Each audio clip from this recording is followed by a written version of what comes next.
Shalom,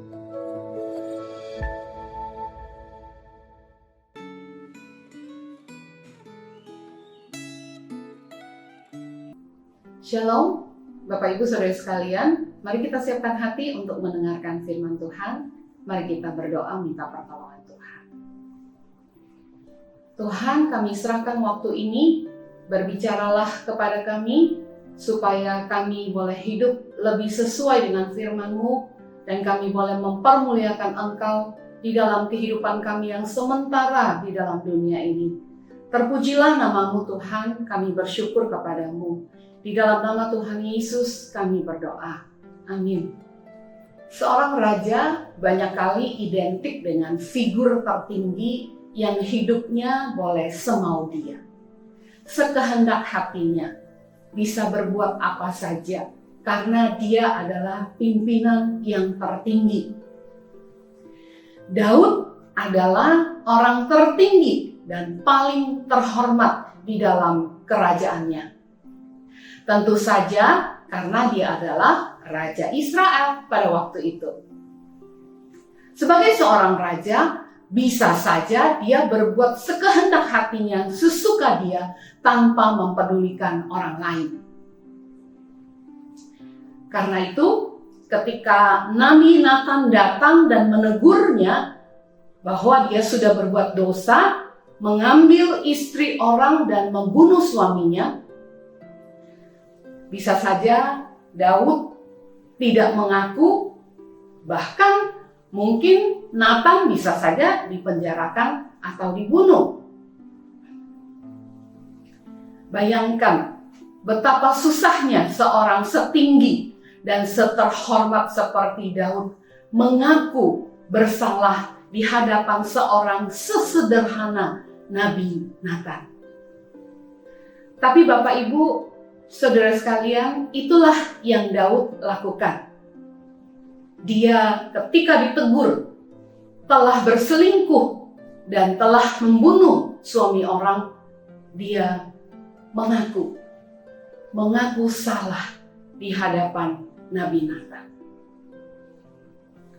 Dengan rendah dia mengaku di Mazmur 51, "Kasihanilah aku, ya Allah, menurut kasih setiamu.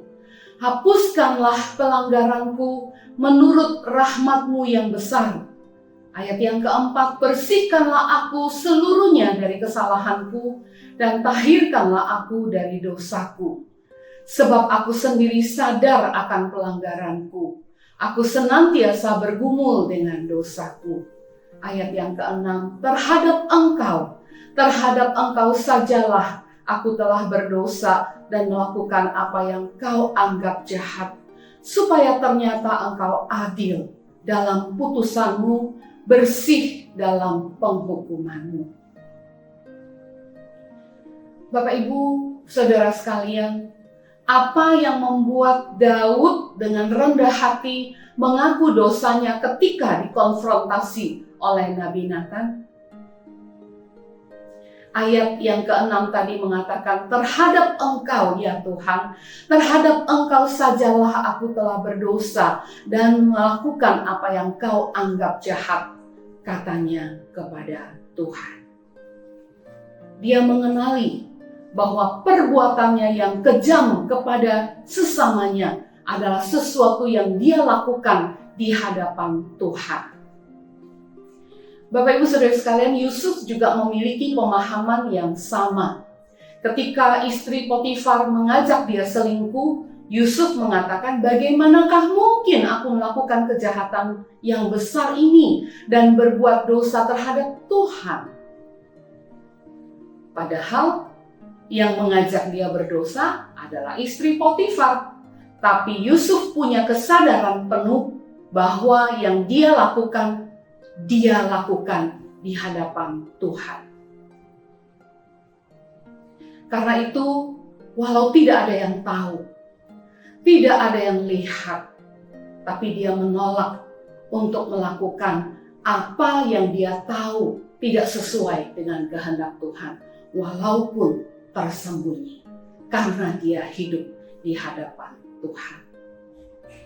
Bapak Ibu Saudara sekalian, marilah kita hidup dengan rendah hati di hadapan Tuhan.